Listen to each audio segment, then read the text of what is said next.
Heather? Yes. Okay, no more echo. I only muted you because Roberta said we could hear your whole entire conversation. And I was like, yeah, she's right. She I'm said, sorry, you should I'm going just, to my neighbors for supper Monday night, so that's.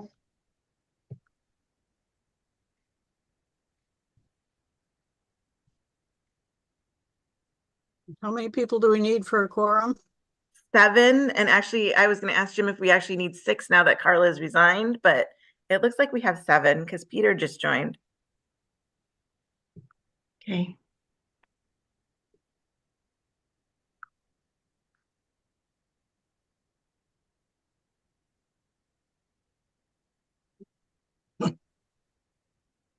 Jim, you're muted.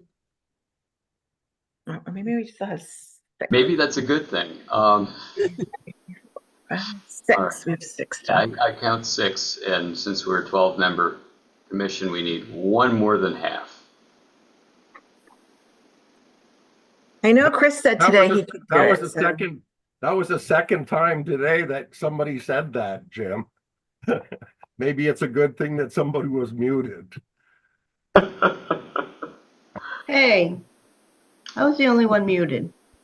I mean, I had that Rebecca and Chris were also going to be here. So I haven't seen them join. I'll send them a reminder. Okay, I sent them an email, but I'll see. Right. I saw that John Monk is a definitely maybe. Yes. So, right.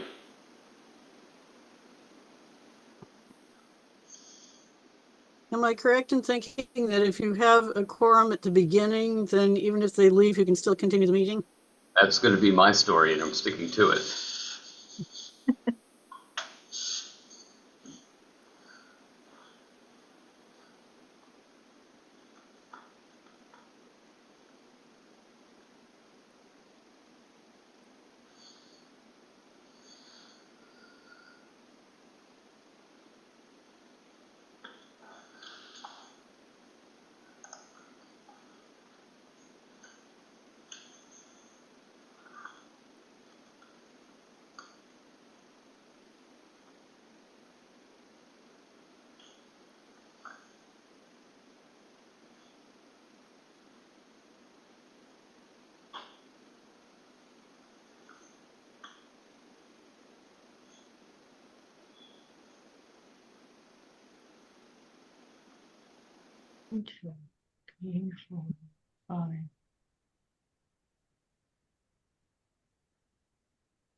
Well, we'll see if they join. So.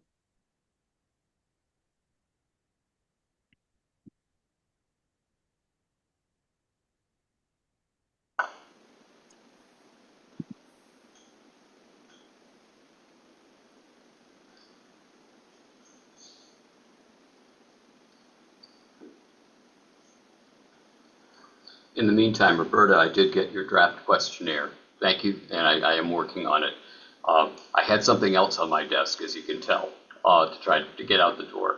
So, yeah, but I have been working through that. And what I'd like to do is, once I have that, my thoughts on that, send that off to you, to Pete, and to Rebecca, so that if we're in acceptable to the rest of the group. So that's my action plan. Okay. But I appreciate you taking the first draft on that. Thanks. I think it's really important to find out what we're looking at. You know, how many people are having that problem, and you know, are most towns contributing to maintenance on public easements, or are most towns not contributing to maintenance on public easements? Because of course I see the ones that are not, and Rebecca sees the ones that are. So I think what we need to figure out is what do we want to learn, and then how do we ask the questions. So I think it was a good starting point. So I'll get that around to everybody, to our smaller subcommittee to look at, and then we can report back. Mm-hmm.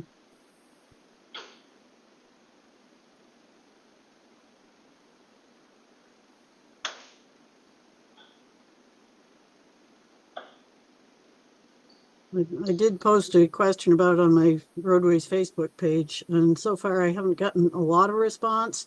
But the ones that I have gotten have said that they approached the town and the town either said flat out no or just laughed. Well, Does anybody have any comments about Carla's departure? We're going to miss her. She was a good contributor to the discussion. Is that gonna hamper like us going forward with that missing? well, if we don't have that input from that group, we may have a consensus among the remaining members, but we could wind up being surprised when we get in front of the legislature, which would be unfortunate.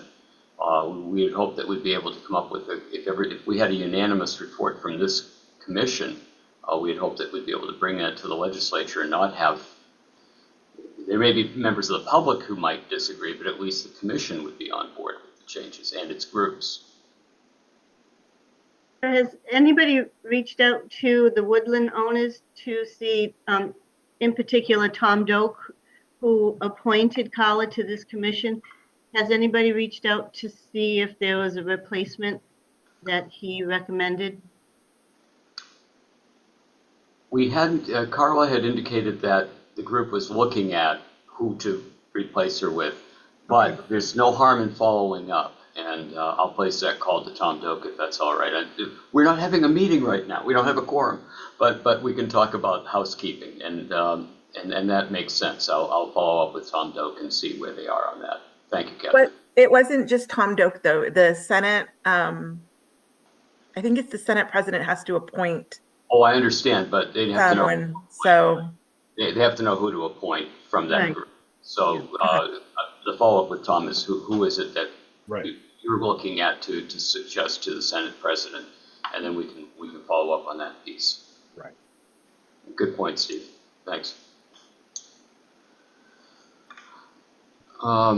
Other housekeeping things that we can just talk about? I mean, we can't talk about the Red Sox. They're done. The Patriots aren't worth talking about. Celtics are okay. Oh, before you came on, we were talking about cutting and splitting firewood. Hey, that's Oh, great. I can tell you something that's it's a clown show, it's a freak show, but Mike Tyson is fighting tonight, and it's live on Netflix at no Things- extra charge. At no extra charge against this YouTuber, Jake Paul, and they're getting millions and millions of dollars. And apparently Mike's allowed to take steroids and stuff, but he's, I think, 48. So that's happening. He's 50. Oh, wow. Yeah. Oh my. A Okay. lot of steroids to get to that You're point. right. You're right. Yeah. Yeah. Well, I'm 69, so I understand. 60. Well, I get it. I get you beat. I'll turn 72 in January, and I'm still cutting and splitting firewood. So there. Yeah, that's why you made me feel unmanly earlier that I mentioned. Yeah. I have I to. didn't say I do it very fast. Yeah. And we didn't say we did it very good, so I think you're safe, Steve. It's, We're not experts, that's for sure. But gets my fire going. That's all that matters. Thanks for not judging. Don't call it Maine exercise. I've got some wood that needs splitting in the backyard too. So there we go. I'm lucky if I can hit the log twice within half an inch of each other. 4 or 5 tries. Yeah, I have to sharpen my maul, but there, the axe and get out there this weekend. I got a friend of mine that's my age that he lives locally. He's our treasurer, Bob DeFage. He makes knives. He's like the best craftsman. And for a year, he just stopped doing this, but he'd get tree length delivered and he'd saw it up and then he'd split it and stack it 8 to 9 cords a year while he was working full time, like at another job and doing everything. And as far as accuracy, he could like precise, just unbelievable. I said, "You're German, aren't you?" He says, "Well, actually I am. Why do you ask?" I said, "How many Germans does it take to screw in a light bulb?" And the answer is 1, they're efficient and not very funny. Okay. Yeah, we all have our hobbies. Splitting 8 or 9 cords of wood in my spare time is not one of them. But if I can get through one, I'm okay. They have people for that. That's right. I know my limits. Well, we're 10 minutes into this, and we do not have a quorum. And yes, I understand the vacancy position, but we look at the total number of members, and 12. I think with the 12-member board, we're at one more than half. We're at 7, and even if we were to say 11, yeah, I don't want to violate the Freedom of Access Act if I can help it. Vivian, would you concur? I do agree. I was just trying to do some quick research and I'm not finding any easy answers. And so I would err on the side of not running afoul of the Freedom of Access Act. It is disappointing, one might say, right? We should, too bad there's not one more of us that's not here. Well, just as a brief matter, just since we sent out that draft report, my thought here was we could start with what we've done in the past and then update the template and update the information and get the draft legislation out there and some of the discussion. Were there any major clams anyone noticed in that? Clam is musicians' slang term for mistakes. Are there any major clams that you may have noticed in that report that I need to go fix up right away? Well, David and I had gone over it, and there are 2 paragraphs in what you said that we're planning to do that we had some issues with. You might not be surprised at that. Mm-hmm. And we'd written up something that I was going to share. I could just send that to you if you want. I could screen share it now if you want. Yeah, why don't you send it to me? Why don't you send it to me, and that way I can incorporate it as appropriate, rather than I'm just looking for some informal, since we're all here. It can't be a meeting, but we might as well just informally chat on that so that I have some feedback and can make some changes. Thank you. Please send that, Roberta, and I'll look at that. Okay. Other thoughts while we're all together?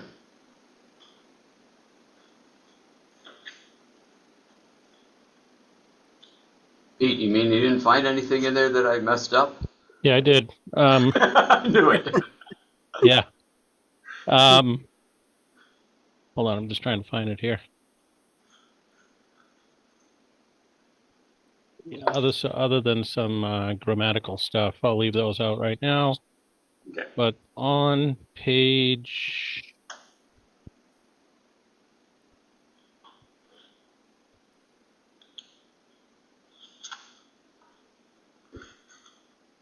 It was the executive summary. Okay.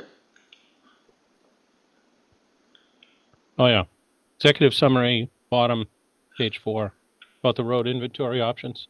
Mm-hmm. Yeah, it says the commission recommends DOT be the custodian of all this abandoned and discontinued road stuff.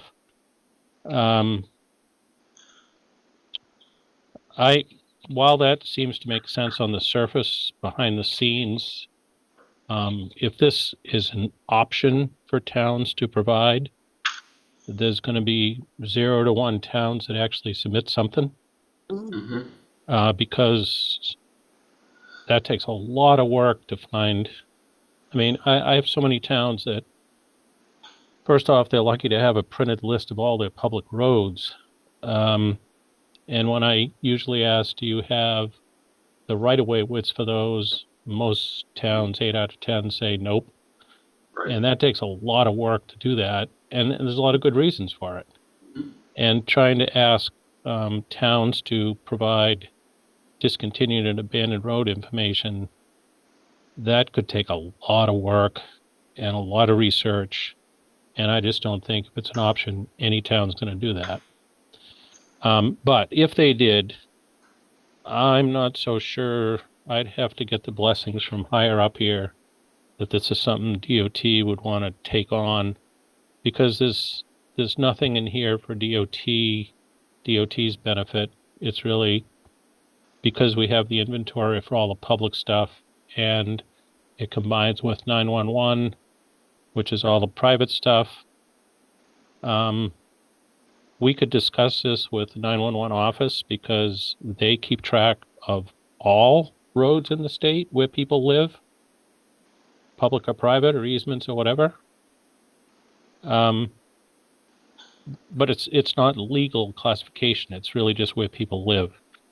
So I'd kind of like to maybe suggest some different words for that road inventory section where it says DOT really ought to be the place for this. What if we suggest, because we were told to come up with options to create a road inventory of abandoned and discontinued roads in the state. That's what the legislature asked. What if we were to say the commission offers or suggests the following options, subject to the legislature's discretion, agency, willingness, and the availability of funding? Yeah. And it could be that this goes with the Maine Local Road Center as an option for the legislature to consider. And another would be to look to this new Maine Office of Community Affairs as another option. Yeah, it should also talk about the Emergency Services Communication Bureau, which is the 911 Bureau, because we work real close with them. Because again, DOT is just interested in the public stuff. 911 has every road where everywhere where there's a house. Yeah. The only other thing I noticed was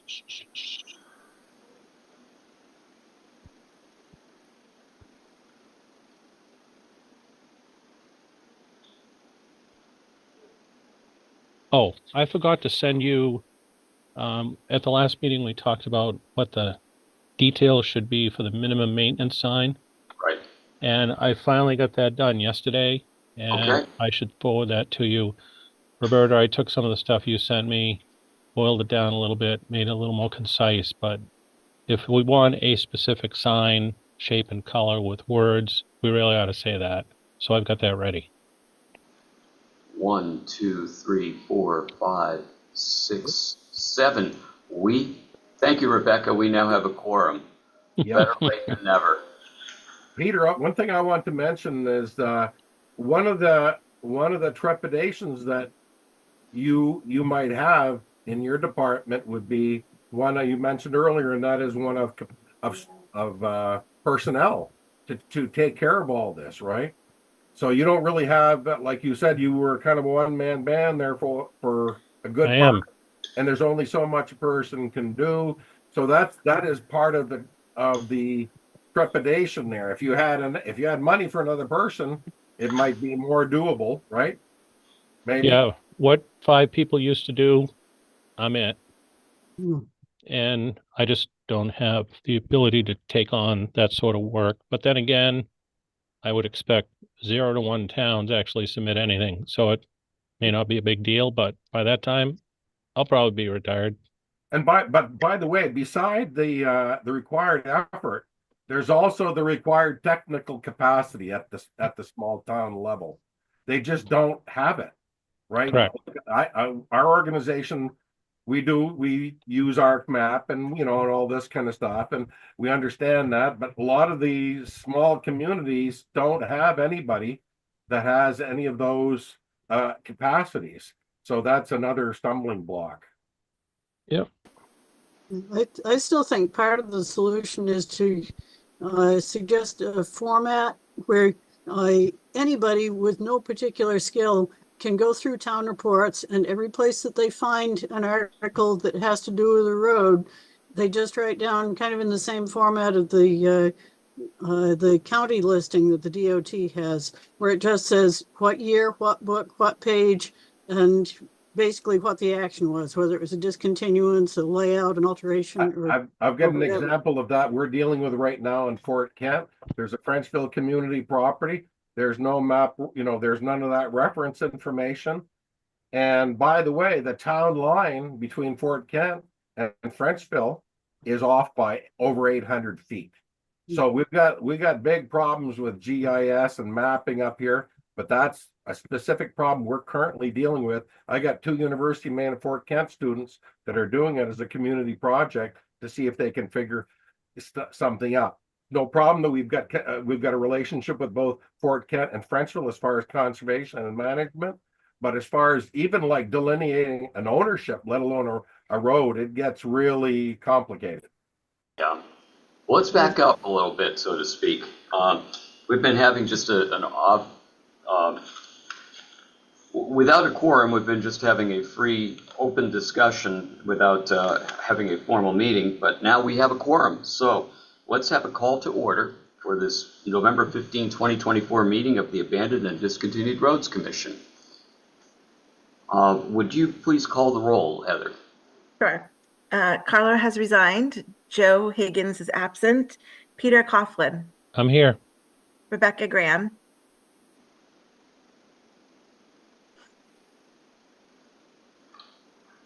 I'm here, but I'm dealing with construction and hot water issues. I can't really be participate much in managed efficiency.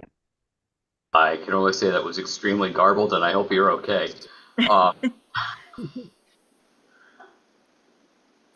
Jim Katsiaficas. Here.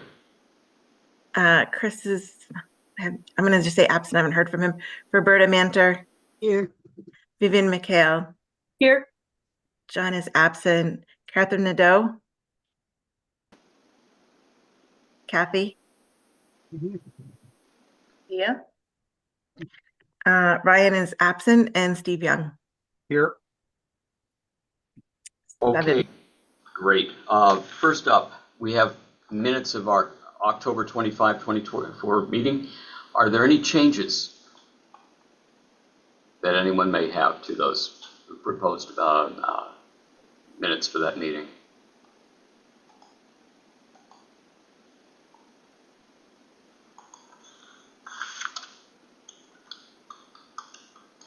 All right, hearing none, is there a motion to accept those minutes? So moved. Seconded. Okay, I think Pete barely got in under the wire on that one as a second. So, all right. We have to do a roll call vote. All in favor? Heather, roll call, please. You want me to, I'm sorry. All right. Okay. Carla is not. Okay. Joe is absent. Peter. Yep. Rebecca. I don't. Okay. I hear yes, so I'm gonna accept that. Jim. Yes. Jim. Chris is out. Roberta. Yes. Vivian. Yes. John is absent. Kathy. Yes. Ryan is absent. Steve. Yes. Motion carries. All right. So with that, updates and announcements. This is sort of number 7 as well. Roberta had put together a survey to municipalities, a draft with questions and some statutory references. I've been reviewing it, and I'm going to send off my proposed revisions along with Roberta's draft to Rebecca and to Pete, and as well as back to Roberta, so that we can all try to reach just some common questions, and we'll get that before the commission for the next meeting. So the idea, this is a questionnaire that would go out to municipalities regarding abandoned and discontinued roads, and try to get some read of what municipalities are actually doing, try to find out what the extent of problems might be before we go off headlong trying to resolve them or trying to suggest solutions. So that is ongoing, and working on it, and a big thank you to Roberta for kicking that off and getting the draft to me. I haven't been as responsive on that one because I was doing what we should probably discuss next, which is trying to put together this draft. We have a report that's due with the legislature February 1st of 2025. The report basically is a understanding of what we've been doing, looking at the questions they've given to us, plus some of our prior assignments we hadn't completed, and proposed legislation for the upcoming session. So with that, I had asked in the informal discussion stage as to any changes, and I understand Roberta has a few changes. And now that we're in a formal meeting, if you'd like to share them with us, let's go through those now. Okay, can I share my screen and then people can read along? Do we have that capacity, Heather? Yes. Okay, you're muted. I'm sorry, I muted myself. You should be able to share your screen, Roberta. Okay, I just need to find the document now. I thought I had it up, but apparently I didn't. Okay, let's see.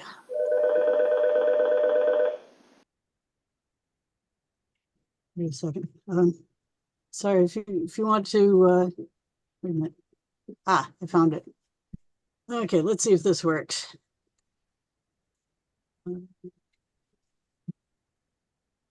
Screen. Here we go. Okay, does that come up?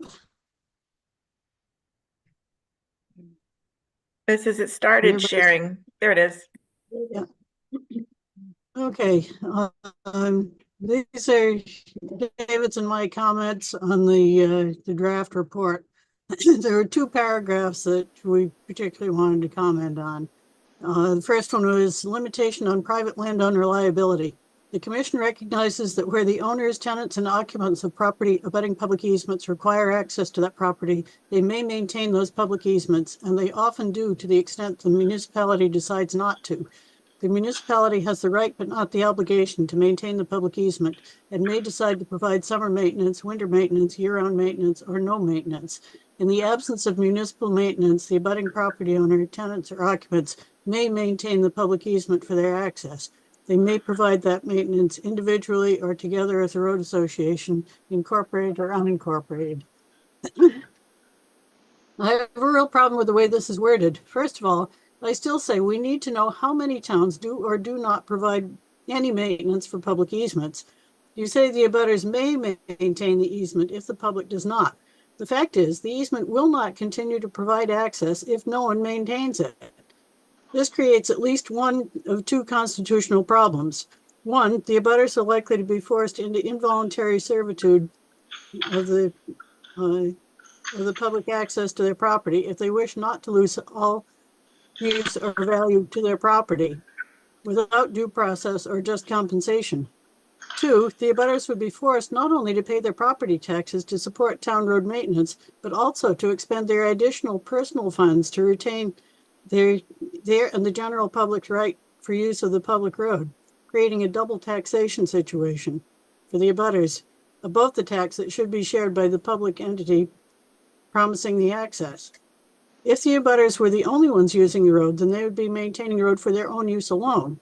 But where the public still has the right to use the road, and where the public often is not as careful or respectful in their use of the road as they would likely be if their access depended on it, the abutter has little choice but to provide more maintenance than he would need for his own use alone. In short, the abutter is compelled against their will to maintain the road for the public's use. That is involuntary servitude, and is also a taking of their time, money, materials, and use of equipment with no compensation whatever. Minimum maintenance option for public easements. A municipality or village corporation has the right, but not the obligation, to maintain a public easement. This means that those who have year-round residences along a public easement must annually seek local legislative body approval of maintenance and repair on that public easement or portion of it needed to provide access. The Commission recommends the creation of an option for local government. Municipalities or village corporations' legislative body would vote whether to provide minimum of the public easement that provides access to year-round residents up to the driveway of the last year-round resident. Year-round residency would be proven by showing evidence of a current homestead exemption for that residence. Minimum maintenance would mean one or more options intended to keep the public easement reasonably passable, intended to be a lower standard than the safe and convenient for travelers with motor vehicles standard that applies to townways under 23 MRS section 3651.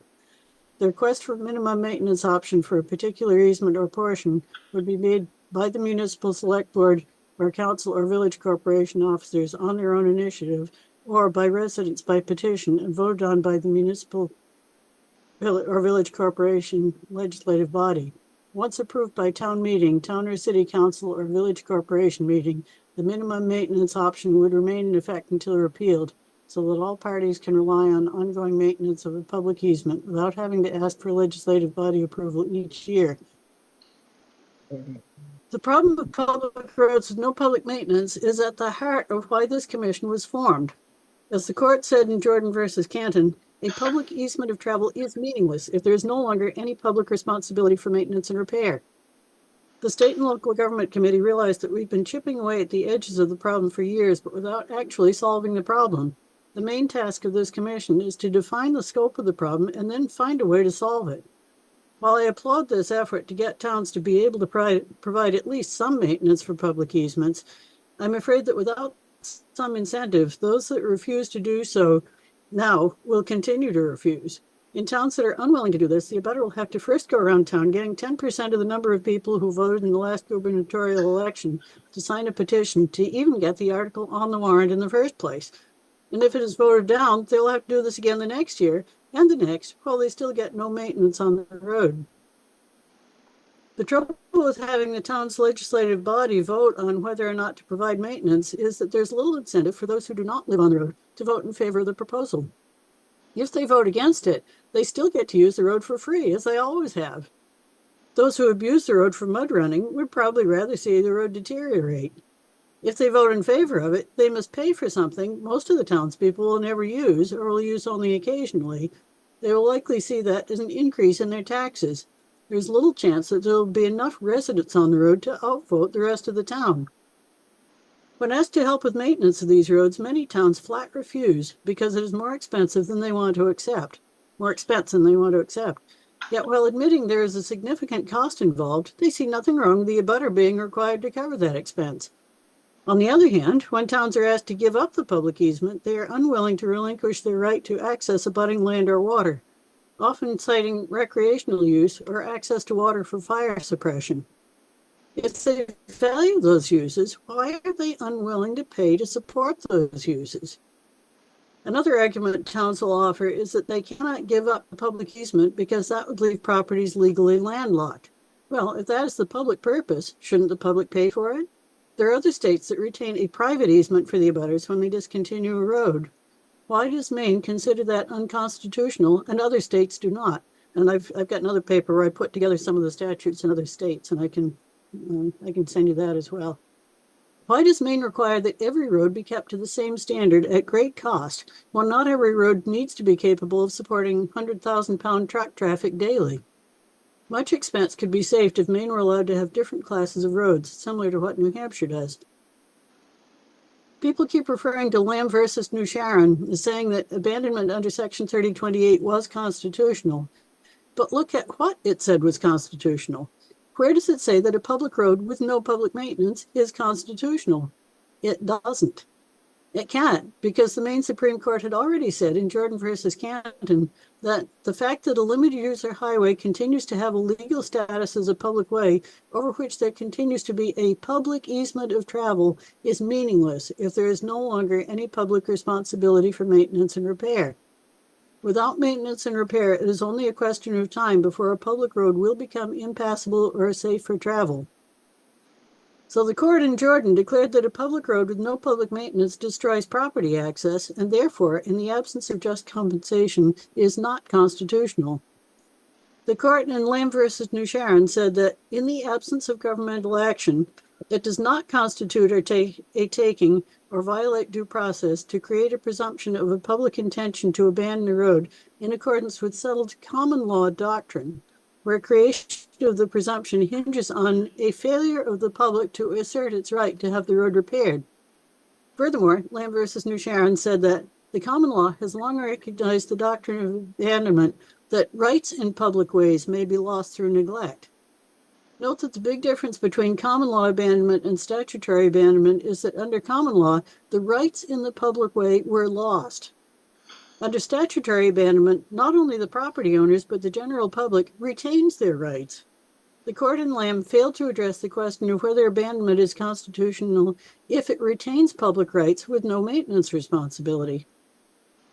The situation is similar to Warchalowski versus Brown, 1980, and Brown versus Warchalowski, 1984. The earlier case said that the layout of a private way was not unconstitutional. But in the later case, the court said both the justice and the referee on the constitutional question felt bound by our statement in Warchalowski versus Brown, where we said we reaffirm the well-considered opinion written by Justice Thaxter in Brown versus Connor, 1941, and conclude that the laying out of a private way here would be constitutional. But after noting that the referee did positively find that the way to Klimek's, Warchalowski's property, is not of common convenience and necessity, and that no public exigency or public need required the laying out of the private roadway over the plaintiff's property, the court overruled its previous decision as follows. There's no dispute in this case that the laying out of a private way across Brown's land over the course of the discontinued Jim Young Road, if successful, would constitute a taking in the constitutional sense. In order to result in a constitutional taking, it is not necessary that the owner of property actually be removed from his property or completely deprived of its possession, but merely that an interest in the property or in its use and enjoyment previously appeared. So when inroads are made upon an owner's title or an owner's use of the property, to the extent that, as between private properties in this case, a servitude will attach to the land. After the court said in the first case that the laying out of a private way, now known as a public easement, was constitutional, the court went on to say in the second case that the laying out of a private way is not constitutional if there is no determination of public exigency. So what do we have in abandonment? If a town can show that it has not needed a road enough to warrant the expense of maintaining it for a period of 30 or more consecutive years, it can declare the road to be a public easement by virtue of abandonment. Excuse me. I'm getting over a cold. Moreover, under Section 3028, a presumption of abandonment could be rebutted by evidence that manifests a clear intent by the municipality or county and the public to consider or use the way as if it were a public way. So if the town and the public even considered the way to be a public way during those 30 years, the abandonment would fail. So where is the public exigency for the establishment of a public easement? The court in Warchalowski said that generally the layout of a private way is constitutional, but then Brown said that specifically in the absence of public exigency, it is not constitutional. So why can't the court say that the loss of public rights to demand maintenance due to abandonment is constitutional, but later say that the retention of public rights to the easement in the absence of public maintenance is not constitutional? If, as stated in Lamb versus New Sharon, the public can lose its rights in a road by failing to exercise them for 30 years, can it be said that a person who owns the land under the road loses his rights to the land under the road after the passage of time? How many people do you know whose land abuts a public way, whether a townway, county way, or state highway, who expect to be able to use the land under the road someday, or who even realize that they own the land under the road? Even the deeds usually describe the land as being granted to the edge of the road, not to the center line. Yet it is claimed that because the road was originally taken as an easement over the land, rather than the land being taken in fee simple, when the road is discontinued, the land has to go back to the original landowner. But if the road was established in the 1800s or earlier, and the original landowner has died or has sold the land, the heirs or assigns never have had the use of the land under the road. So how are they really damaged by losing their rights to that land, rights which they never enjoyed? Are they not damaged more by having the public continue to use the road without maintaining it than they are by having only the abutters use the road?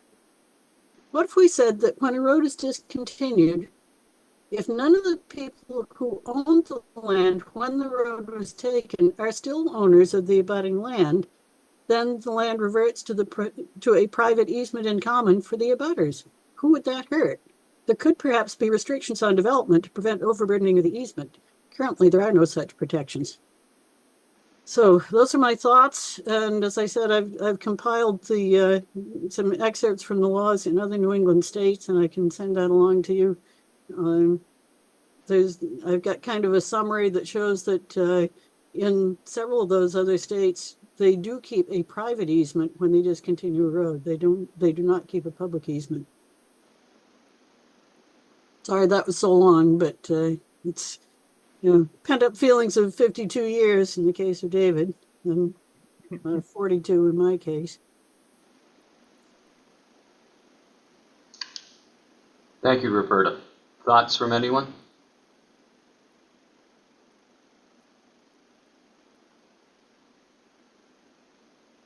That was a lot of work in there, obviously. The only other thing is I'm just came to my mind is sort of like the thing with Peter.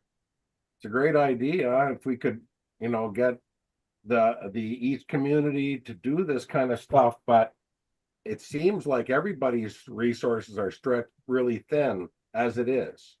So it does boil down to the money thing, and I don't see a real easy fix for it. But I do like your idea about trying to standardize things, standardize questionnaires, and see where we can get. But as far as like the community taking care of it, providing that minimum service, I hope it can be done, but it's not going to be an easy one because of the lack of resources. Yes, I'll take a stab.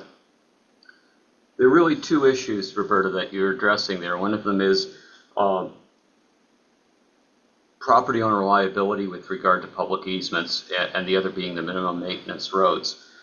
We were asked by the legislature in this past session, to consider and make recommendations regarding property owner liability, including personal injury, property damage, and environmental damage liability resulting from public use of an abandoned or discontinued road. So we were trying to come up with something to try to protect property owners, particularly residential year-round property owners who have a need to have a year-round maintenance and a year-round easement and year-round access to their property. We're trying to come up with a way to protect them. We started talking about it last year before we got this assignment, and now we've focused on it because it was an assignment this year. And so if we go with what is in the law now, if there's a discontinuance, in most instances, a public easement is retained. If there's an abandonment, if it's by statute because a municipality has not maintained a road for 30 or more consecutive years, spent money to do that, then there's the same effect as a discontinuance, and there is a retention of a public easement. If there's a common law abandonment, which was the case up until that statutory abandonment was added in 1976, 20 years of public non-use, and that public way is gone, and there's no private easement. So you could easily have a landlocked lot,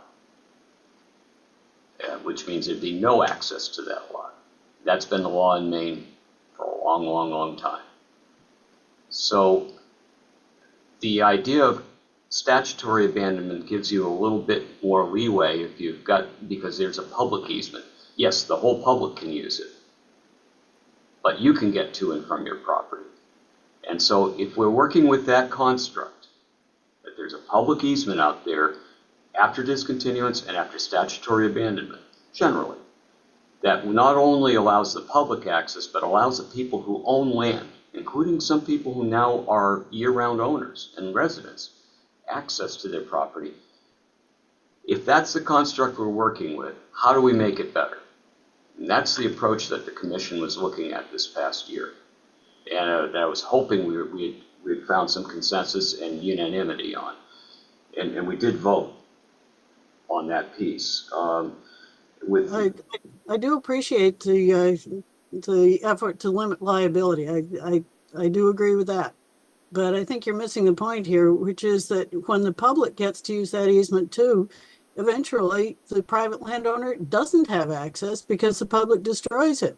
And the only way the landowner can keep that access is to maintain a public road. And that's not right. Well, okay, so what would the real solution to that be? To require the municipality to maintain to some level?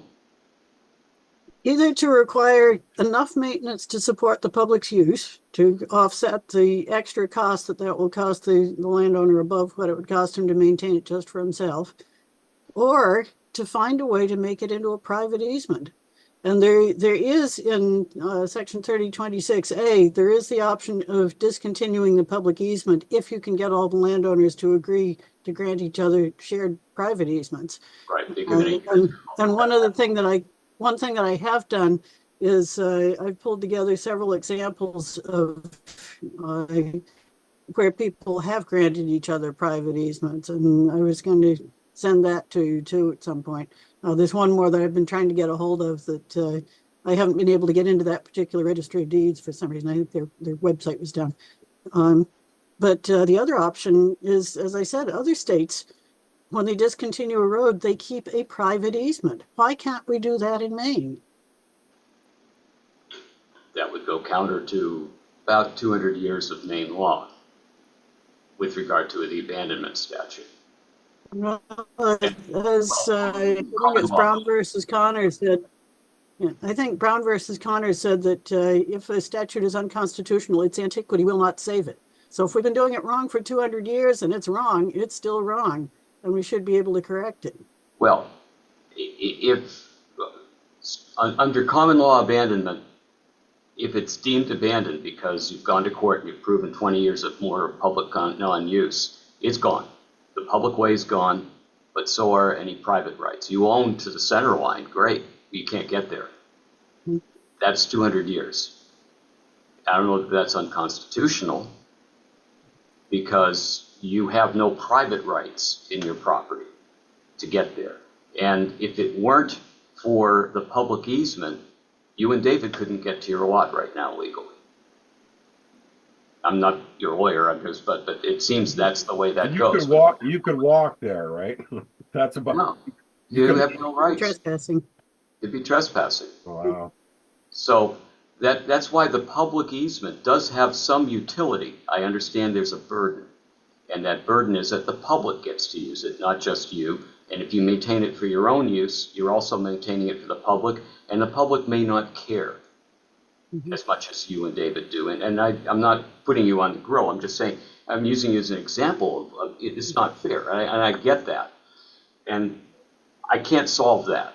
The commission can't solve that. The legislature can't solve that, except to try to put more teeth into the law with regard to policing the public's use of a public easement, whether the town maintains it or whether you maintain it, to make sure that it isn't damaged so that it can't function as what it's supposed to be, an easement of access for the public and for you to be able to enjoy.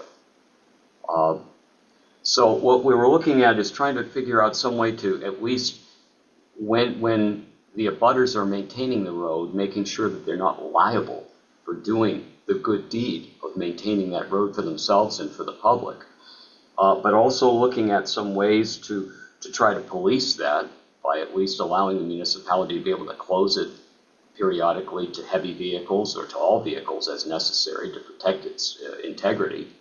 And that was under 1. Under 2, deal with public owner liability.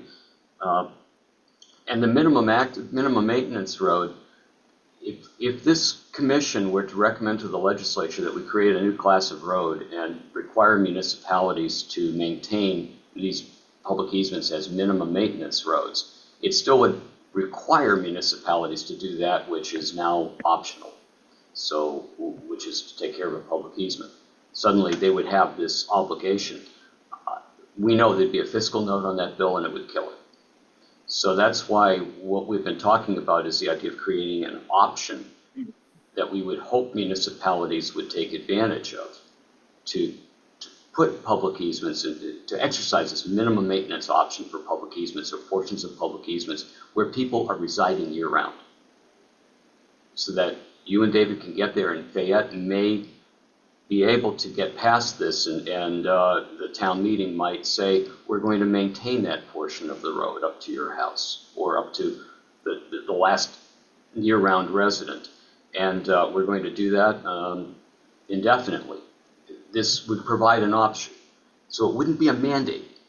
It wouldn't be a fiscal note, but there'd be an option. So the idea here is to come up with some ideas that would move the ball forward. We're not going to solve all of the road problems in the state in this session. If we can try to improve them, fine, but forcing municipalities to take on additional maintenance obligations right now, it's not going to pass. Nothing's going to happen. So we either try to move the ball forward a little bit with these, or we stick with the status quo and tell the legislature we failed to come up with a consensus with a unanimous report to try to do something here. At least that's how I see it. Others I've spoken to on. What do you think? I realize what you're saying, and I agree that it's trying to move the ball in the right direction. But if there is no incentive for a town to do that, I know you can't make it mandatory because I realize that won't pass. But what kind of incentive can we offer so that towns will see that this is a good idea? Because right now, as I said, they're getting a free ride. Why would they want to give that up? If there's nothing saying that there's an advantage to them in maintaining it, then all their advantages in letting the landowner maintain it for them, so they don't have to. They get to use the ride for free. And as it said in Jordan versus Canton, a public road with no public maintenance will inevitably be destroyed. We keep coming back to that one sentence. It doesn't say a limited user highway. It doesn't say a minimum maintenance road. It says a public road with no public maintenance will inevitably be destroyed. How do you get around that? Fair question. Thoughts? Well, if you live there, you're going to take care of your road. You're going to have to by necessity, right? If you're the only one on that road and you built up there, you knew about those challenges. You would have to do what you got to do to get up there. I know people up here in northernmost Maine that intentionally live out in willy wags. The town tends to be good and does for the most part plow in their extend the road to plowing to their vicinity. But if they have a spur off that for another 1,000 feet up to the top of their hill, they're not going to do that. The person's going to have a snow sled or something at the bottom. So but they try to be accommodating, but you can't, like, if you move, it's like you can't move to the very far back settlements around here and expect to have services like you're in town. It just doesn't happen. We didn't expect to. We expected we were going to move to the Willy Wax and stay in the Willy Wax. What we didn't expect was, as I like to say, Maine Roadway's motto is build a better public easement and the town will beat the pathway to your door. We thought that it was a discontinued road. We thought that it was closed. It was a private way. It was subject to gates and bars. That's what David was told when he bought the property. And he thought, great, I'm going to have it all to myself. I can put up a gate. I can keep the public out. As soon as he put up a gate, they came and took it down. And they said, oh, no, the public still has a right to use it. Well, that's not what it says on his deed. His deed said the road was discontinued. And it was discontinued in 1945, which should have meant there was no easement. But as soon as you open up one of these roads to make it more convenient for yourself, then the public will use it. And if these roads were all dead ends, it might not be such a problem. But where it's a public easement on a discontinued road, often they are through roads, and people. But in your situation, the changes that we've suggested, as far as like make better clarity of the status of the road and things like that, hopefully would be preventing people from getting into the same situation, right? Where they're promised something and they're given something else, and then it becomes like your situation. But are you happy with what we're trying to do in that regard to prevent this from happening from an informational point of view? We were thrilled when they put through the real estate disclosures, because, as you said, that let people know up front what they were getting. And somebody would get in touch with me and they'd say, hey, we're looking at a piece of property. It used to be I'd get messages saying, we bought this piece of property, now we find out this is what it is. Well, once they passed the disclosures, or amended the disclosures to include what the access was, we would get contacted by people saying, I'm looking at this piece of property. They say the road is discontinued. What does that mean? And then we could tell them, if you want to live out in the Willy Wax and you know that the public may be able to use this road and you're going to have to maintain it, great. There are a lot of advantages to living out in a place like this. But don't go into it thinking that you are going to be able to fix the road for yourself and nobody else is going to use it. Because if it's a public easement, that's not what's going to happen. And that was great. But then they came along with Section 3121, which says that when two or more residences share a road that's not maintained by the public, or actually it says private road, that it's assumed that the abutters share equally in the cost of maintenance. But the problem is that that has been applied to discontinued roads, and it shouldn't be. It should be applied only to private roads and not to public easements. So that was kind of a giant step backward when that law went through, because we've seen it applied wrongly to discontinued roads in several cases. And people buy a house thinking, well, we're going to be sharing the maintenance with the other abutters. They get in touch with the other abutters and they say, no, we don't share in the maintenance of that road. Nobody told us. And besides, it's a public road. We're not going to share the maintenance for a public road. Kathy has her hand raised. Kathy? So you're looking at incentives, and I know I'm throwing this out again, and I've thrown it out right from the beginning. This has to do with 911 and emergency vehicles. As it is right now, they cannot get to your house, and I have a big problem with that. So the incentive to bring to the legislature, and I know with them, this is a very important thing. Have the towns, and I know there's a fiscal note. I understand the fiscal note. The first year of the legislature, if you want a fiscal note to go through, is the better year to have something go through. I've had a lot of things that have fiscal notes go through on the first session. Second session is probably non-existent. I think your incentive to get something, and you're not going to get everything. I know you've listed a lot of things that you'd like to see done. Have the towns,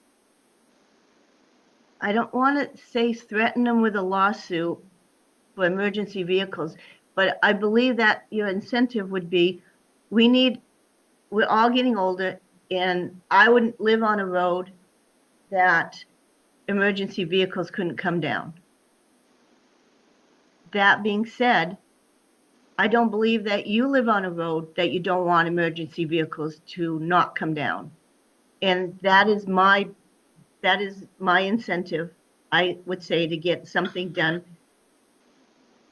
Towns don't want people to die because they can't get to them. That's what I would say, bring forward is something on that basis. Just as an example, on our end of our road, there are two people who have had heart attacks. One person who has been hauled off to the hospital in an ambulance because she had internal bleeding. She now has she's had both knees replaced, and she has other health problems. We have another person just beyond us on the road who had a guest who had heart issues while he was visiting. We have one more person on our end of the road. Right now, he's just part-time, visits on weekends and such, but he's going to be retiring soon and maybe moving up here. He's got back problems. I've had a stroke. My husband is in remission from lymphoma and has PTSD and is a suicide risk. On the other end of the road, there's somebody who had open heart surgery. And there have been 2 fires on the other end of the road. And the town thinks they're fine with having us maintain it. Okay, well, if we were to play that out a little bit, what if we were to do this? Require that where a public easement is retained as a result of discontinuance or abandonment by statute, then the public easement must be maintained to be at least sufficient to permit emergency vehicle access up to the driveway of the furthest year-round resident on that road. Now that would mean that at the time of discontinuance, or at the time of abandonment, that you would be measuring what would be maintained to that emergency access standard. Somebody might build a quarter-mile down the road. That wouldn't be covered by this statute, but at least take a snapshot as of the time of discontinuance or abandonment, and up to, let's say you've got the furthest house on the road, Roberta, up to your house, up to your driveway, would be maintained to a level sufficient to permit emergency access. I think that would be consistent with what Catherine's saying. Does that make sense, Catherine? The only thing I would add to that is either the town take care of it for emergency vehicle or allow the landowner to maintain it without liability to access their houses. So it's either the town or allow the landowners to take care of the road so that it's passable. And Roberta can speak for herself, but I think I can anticipate that she would say, well, okay, but if we maintain it and then a logger, an ATV operator comes in and chews up all the work I've done, then I'm no better off. So she would probably want to see this maintenance standard achieved in all public easements that result from discontinuance or statutory abandonment. I'm not trying to speak for you, but would that be what you'd say? I would not say all. It would be only ones where people live. Right, that's what I mean. The other thing, the way you worded that raises an interesting question, because our road was discontinued in 1945. And it would have to be prospective. We can't go back and change the effect of all the discontinuances that have happened in the past. So in other words, that wouldn't apply to our road. The other thing that enters into that is that at the time it was discontinued, there was a house on the road. It's the house that's on our property, what's left of it. And the town had taken the property on a tax lien. And after discontinuing the road, they sold the property with the house still standing and inserted into the deed the word that the road was discontinued. So, you know, our feeling is if they knew there was a house there, if they didn't want anybody using the road, why didn't they tear the house down before they sold the property? Well, how did they expect people to get there? We can't go back to 1946 and try to solve that problem. So you don't think that could possibly be applied to these residents on easements now? I mean, the legislature could enact a retroactive law. It would be very expensive, and even in a first session fiscal note, you're not going to want to see those numbers, because the vast majority of roads that have been discontinued were already discontinued, and we're not going to see so many more discontinued in the future. I think that's a fair statement. Pete, am I out to lunch on that one? And I think discontinuance is getting so complicated because we've tried so many times to fix it that now most towns are just not bothering to discontinue roads. They just stop maintaining them and quietly hope they'll go away. And they will after 30 years of non-maintenance at municipal expense. And as I said, that's the one law that I know that says that if you can break the law for 30 years, then it's okay. Right. If you stop doing what you're supposed to be doing for long enough, you don't have to do it anymore, as one wag has said. Well, Catherine threw out the idea that you wanted to create if you wanted to create an incentive, at least prospectively, for municipalities to take care of public easements, it would be by saying that if you're going to keep a public easement, and there are people living along the road, then you have to maintain that road for the length to the last resident on that road, year-round resident, to a level that allows emergency vehicle access. And you could say that someone has to, either the resident or the town. I think you would be looking for the town to be the one to have to do that in all instances, Roberta, and that would be more consistent. consistent with your position. Now, whether you want to still keep the option out there, let's talk about it. What do you all think?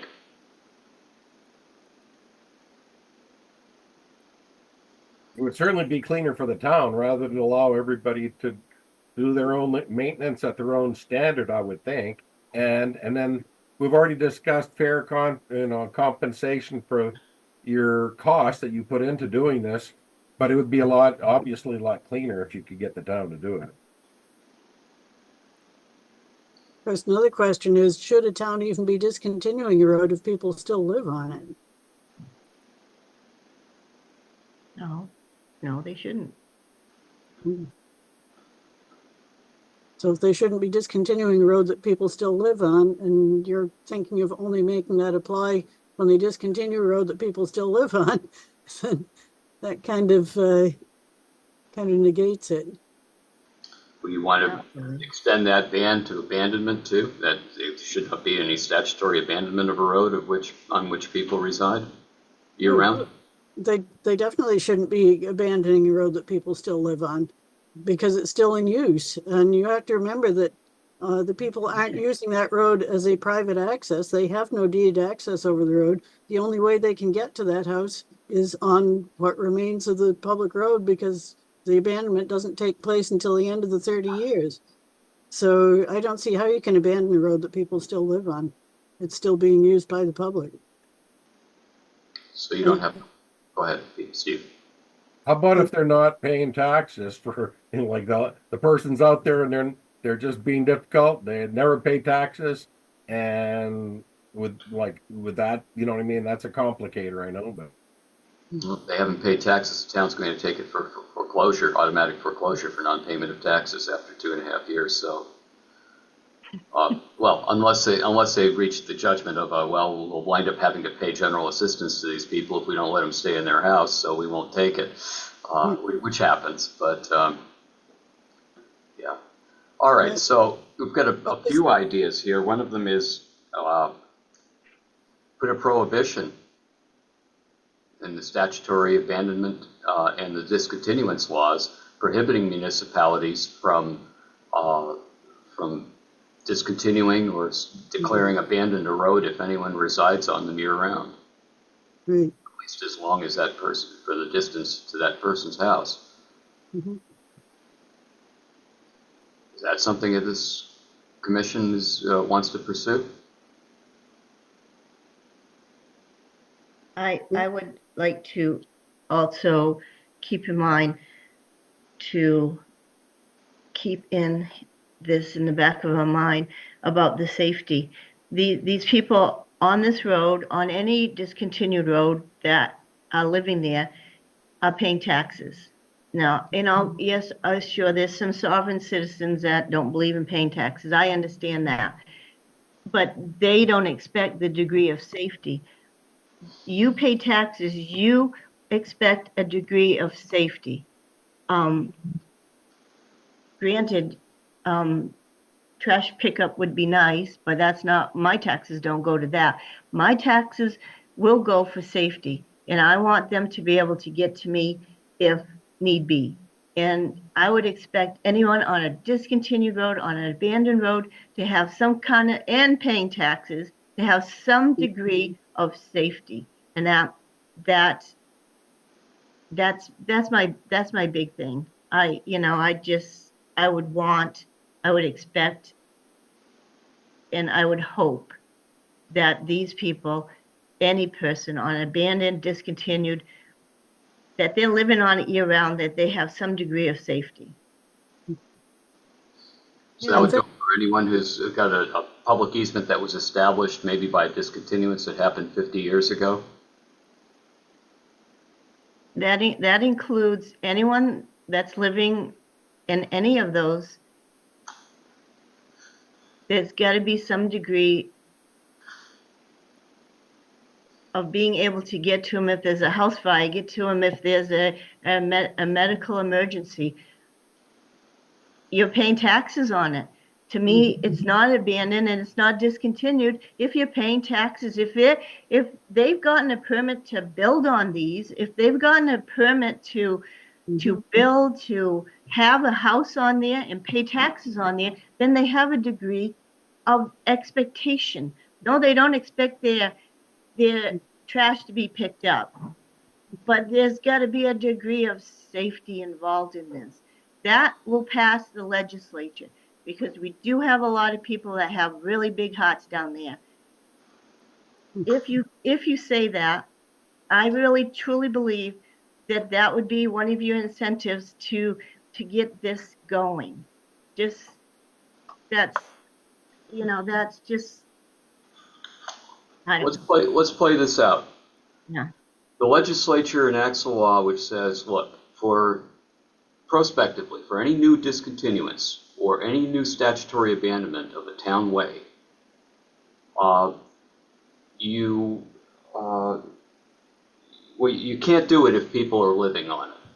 Okay, if there are year-round residents on it, you can't discontinue or abandon. Okay, that, as to all public easements in existence now through discontinuance or abandonment, including all old private ways back from pre-1976 days, the municipality must at least maintain them to be safe for emergency vehicle access, or to permit emergency vehicle access as far as the last year-round resident. Okay. Yeah. So let's suppose that passes. What are municipalities going to do in order to keep from having to spend money on that? They will then discontinue any public easement or private way that still exists if they don't want to pay. And so then you will have a bunch of year-round landowners who no longer have any access to their properties because the public easement is gone. What have you solved? Well, this is where we said, and Kathy, I really like what you said. You got it. What we had proposed before was that if the town has granted building permits, if the town taxes a property as being a residential property, then that is where some kind of minimal maintenance, emergency access maintenance, or whatever you want to call it, would kick in. So if there's a public easement and somebody wants to build on it and they go to apply for a building permit, and the town says, no, you can't build in there because then we'd have to maintain it for emergency access, then you may get some complaints from people who say now they can't develop their land, but at least then you are going to be limiting how much the town has to take on maintenance of these roads. And I do like the idea of keeping it passable for emergency access. I had another thought and now I've lost it. It may come to me later. If nothing else, this will open a dialogue between the landowners and the town. So if the town doesn't want to take care of it, then they can open a dialogue with the landowners to see if they'll take care of it.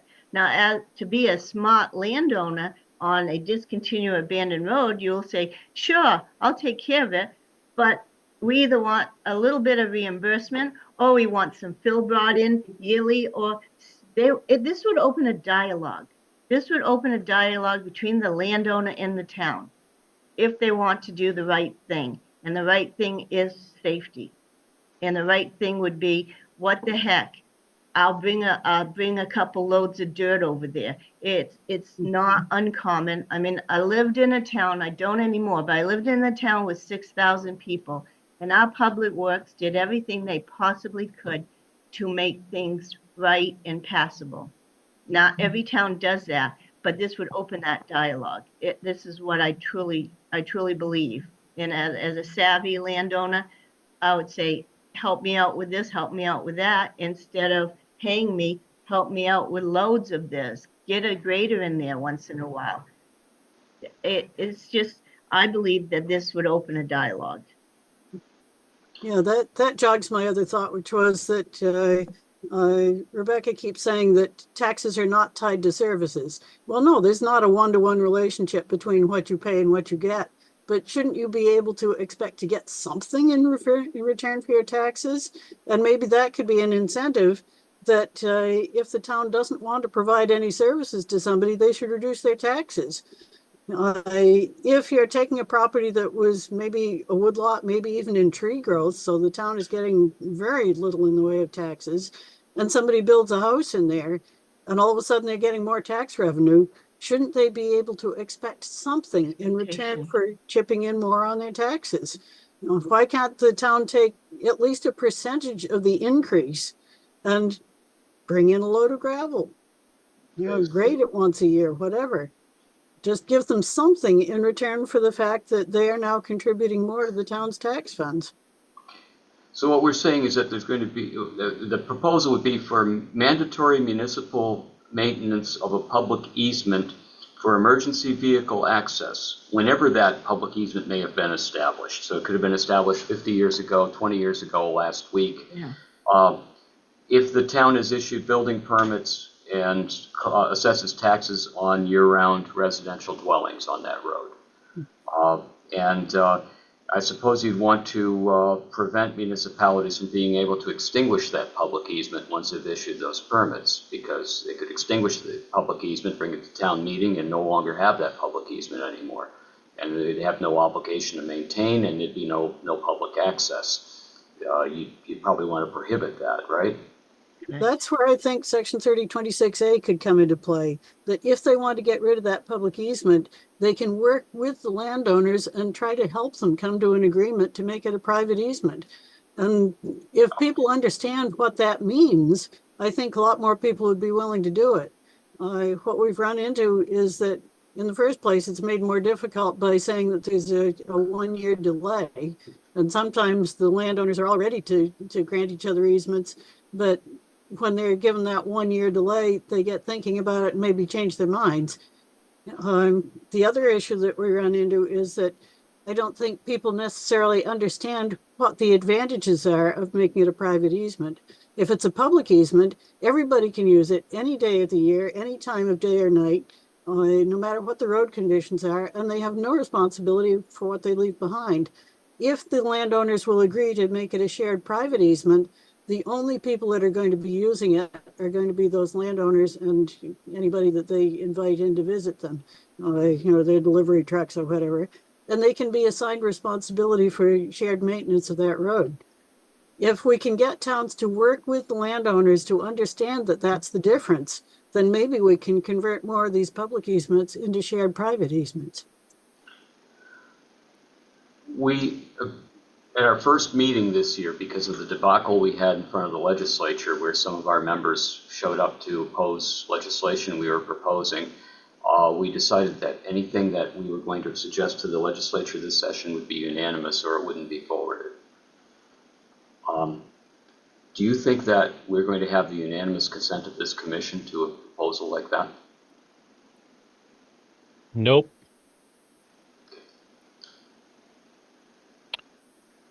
So Why's that, Pete? let me just add my 2 cents here. Being an addressing officer and being very focused on public safety and addressing in the towns that I serve, I fully understand the need to provide emergency services to people that live on these easements.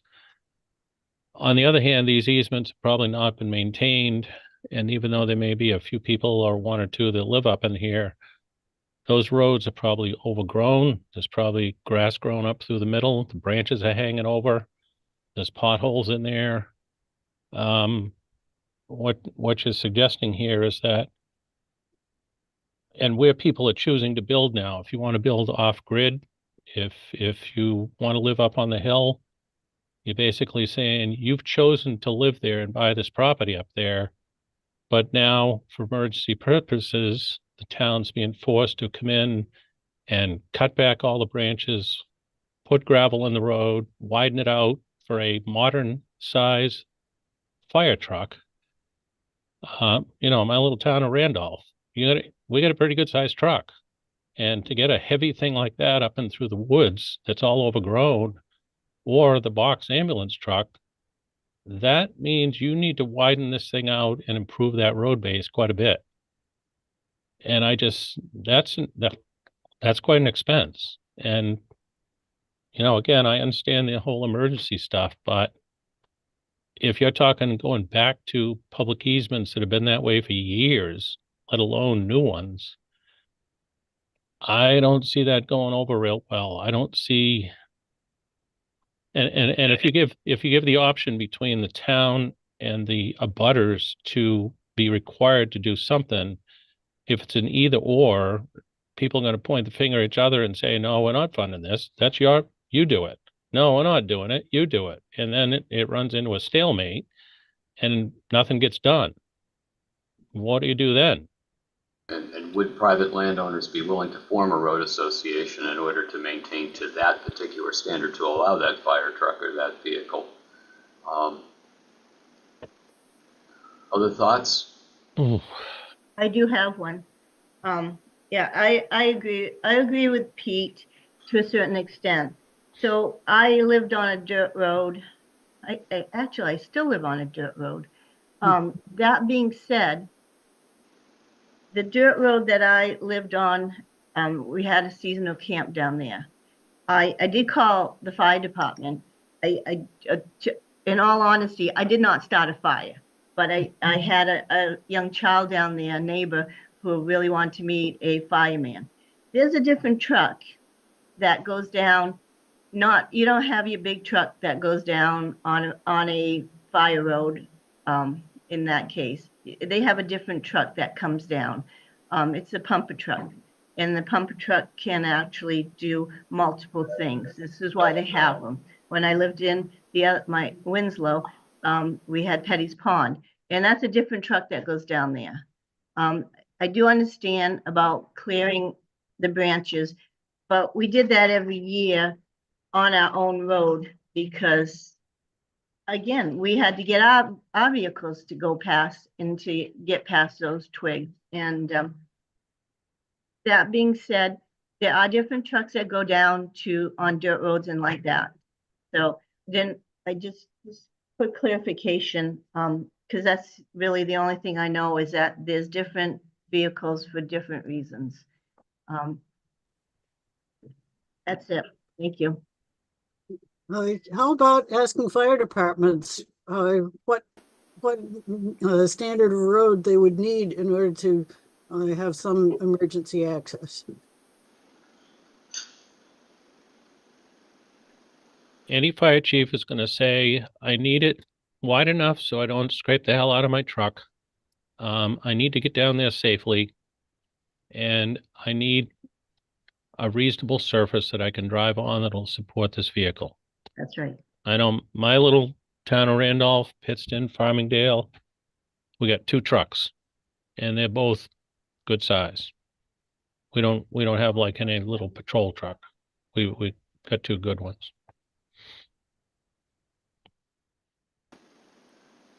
Do you have any ponds in Randolph and Pittston? No ponds in Randolph, but there's a few in Pittston, yeah. Okay.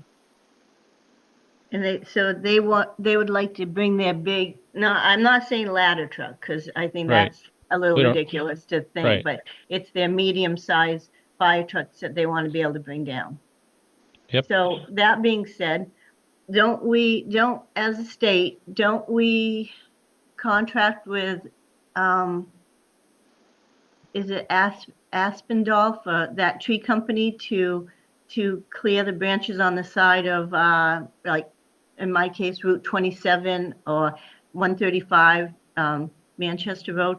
Don't we have them come and clear, or is that it may be a CMP thing, isn't it? Yeah, CMP has a regular tree cutting program, and they hire companies like Asplund and Lucas to do that on the public system to keep things out of the wires. That's So not these- where there are no wires. You have no wires? We do, but a lot of people on these roads don't. We have a telephone line. We don't have a power line. And they're not gonna clear for a telephone line.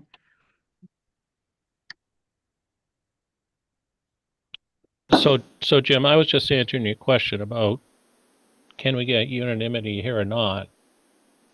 And I can just imagine what Rebecca's going to say here. Right. And to back it up a little bit, you know, I understand nobody wants to over legislate or over govern. But if you were going to ask about what are the minimum standards in order to allow a road to provide access for emergency vehicles, you would hear from all the fire chiefs. You would hear from the police chiefs. You will hear from the folks who provide EMT services. And what they will tell you is going to be more than what people who are volunteering and just maintaining their public easements right now are doing or are willing to finance.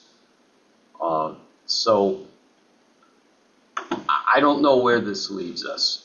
I mean, we started off with the idea of how do we protect public easement maintenance? How do we protect private landowners who provide maintenance of public easements from liability for the work that they do? And they only do that work if the town isn't doing it. And I recognize Roberta's asked us to put together a questionnaire, and it would be helpful to know how many municipalities actually are doing some work on a public easement and what the extent of that work might be. And that's something we're going to pursue. Regardless of that, we either in the short term suggest a protection from liability for what they're doing, because it is happening now and will happen until some more global thing happens, which may or may not occur, or we tell the legislature, sorry, we couldn't do it. We couldn't agree. On the minimum maintenance part, you know, we suggested that as an option to try to help municipalities out. Realistically, municipalities probably shouldn't have been granting building permits on public easements. But just about every zoning ordinance will say that you can get a building permit, or every building permit ordinance will say you can get a building permit to build on a public way, and they'll define a public way as being both a street or someplace where there are public rights, which would include a public easement, because it's public way, easement right. So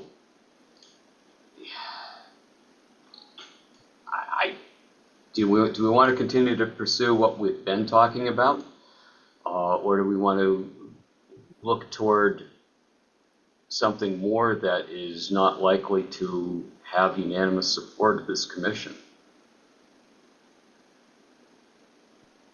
I would say keep going forward. See if we can tweak it at all more in the more positive direction. But if we can't, take what we can get, at least for now, but realize that it's only the first step. Okay. So what do we think? Is that everybody on board with that? I still think it's important to let the people decide. And even though the chances of townspeople wanting to expend funds to keep a public easement open is not great, the democratic process tells me that it's up to the people to decide this, and that's the way it should be. It's not perfect, and it doesn't solve lots of problems, but at least it's the way to give people the control of what is spent where in a town. And if we continue with that principle by making the minimum maintenance option available, because right now, if you live on a public easement, you have to go in front of town meeting each year and ask for money to be spent to maintain your road and ask what level of maintenance the town will provide. And so you may have a house, you may want to sell that house. It may require financing. Banks will want to know, is there guaranteed access? The buyers will want to know.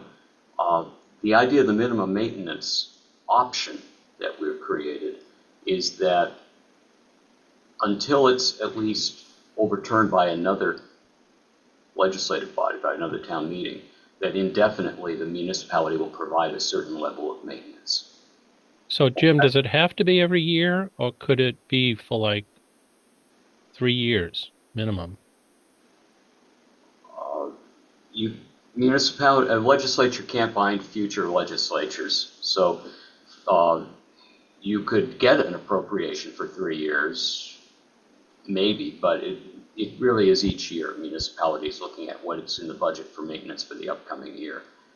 So the fact that, like most towns that have a plow contract, it's 3+ years. Right. So you have to vote that in, that you're going to go into a 3-year contract. Right. Yeah, and that's However, every year you have to have the article that funds it. Right. So you're saying the same thing would have to be done here, is that, you could, town people could agree to a 3-year minimum maintenance plan for road X, but it would still, the money would have to be approved every year. The reality is that towns are only going to do this have been doing this where they do fix, maintain, repair public easements. They do this on an annual basis. And so you have to go make your case each year if you want to make sure that it's done. And it seems as though most municipalities don't do that. They don't do that minimum maintenance. They don't do that maintenance each year. We'll find out from the results, but anecdotally, there are a lot of towns that don't agree to provide maintenance of a public easement.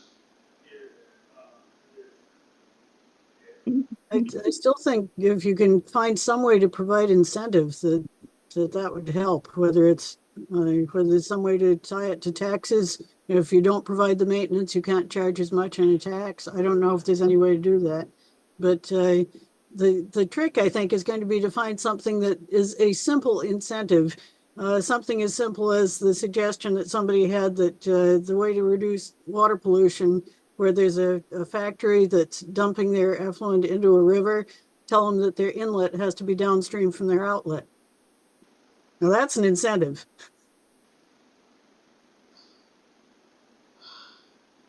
No. In most cases, that incentive would have to be financial, and it's going to cost somebody something.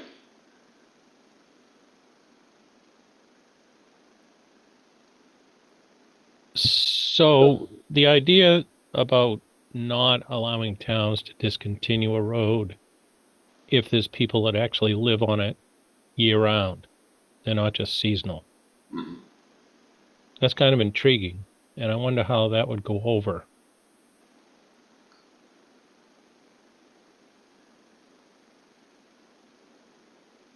I'm just wondering what the rest of the people feel here, that should we pursue something like that where a town can't actually discontinue a road and pull all maintenance away if people still live down there year round? But it would keep them on the rolls. So it would be a fiscal note, but would that solve a lot of problems not to discontinue a road if people living on it? You can't do it retroactively. Retroactively does not do well on any bill, on any committee. So I don't see the downside of that from now on, Pete.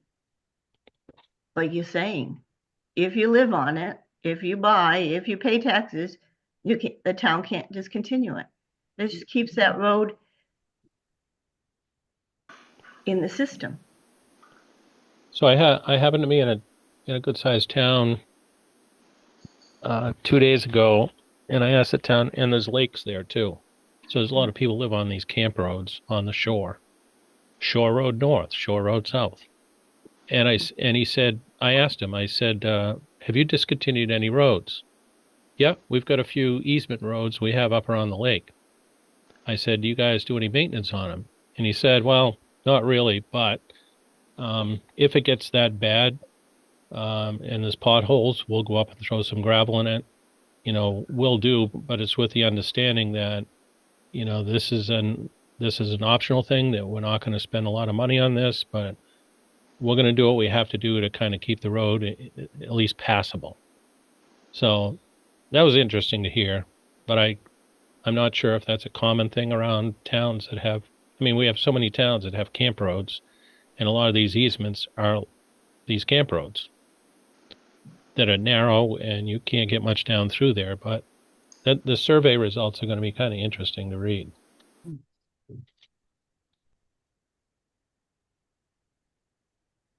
I'm on the fire commission for the state of Maine. And I mean, that's a question I'm going to bring up to my commission. I don't know the answers to that. I don't know what they expect. I know you probably do, but I mean, it's a question that I'm going to ask. What's their expectations on how a road should be taken care of? And I mean, Pete, you've been doing this a lot longer than I've been on this commission. That I know for sure. But I find this is a very interesting commission to be on, and all I know is, you know, like I did, I asked the fire chief to come down with his vehicle, and what he showed up with was the pumper truck, because he said that's what we take to go down camp roads. I will ask the fire commission. I think this would be a good conversation to have with them too, so I can know what's going on too. Yeah, and I'll just I'll talk to my 3 or 4 small town fire chief guys and just casually ask them what they would expect in a road. How about suppression equipment that's designed to address forest fires in Maine? Yeah, that's what I was thinking of. I know there are a lot of towns where you see roads labeled fire road, and a lot of them don't look like much of a road. They certainly aren't as much of a road as we have here. So they must expect to be able to get down it with something.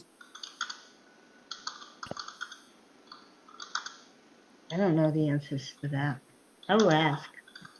Another thing I've done is a few times I've had a booth at either the MEMA conferences or smaller emergency management conferences in different counties. And my purpose for being there is to get the word out that if there's an emergency, how are you going to get to the people on these roads? And lots of times I'll have firefighters stop by the booth and say, oh yeah, we had such and such situation. You know, there was an accident on, you know, somebody on a trail bike out in the middle of nowhere, and we couldn't figure out which road to get there. Or there's a fire in this town that you can only get to by going through the other town because the road in between has been discontinued. Or yeah, we had somebody drive into a road that is now only a snowmobile trail, and they got stuck, and nobody could find them for hours because they had no cell phone service. So you see these emergency situations on these roads. It's fairly common. And the question is, how can we see that people who live there, at least, maybe not the ones on the trail bike or who are in on a road where they shouldn't be, but at least the people who live there, seems like they ought to be able to count on some kind of emergency access.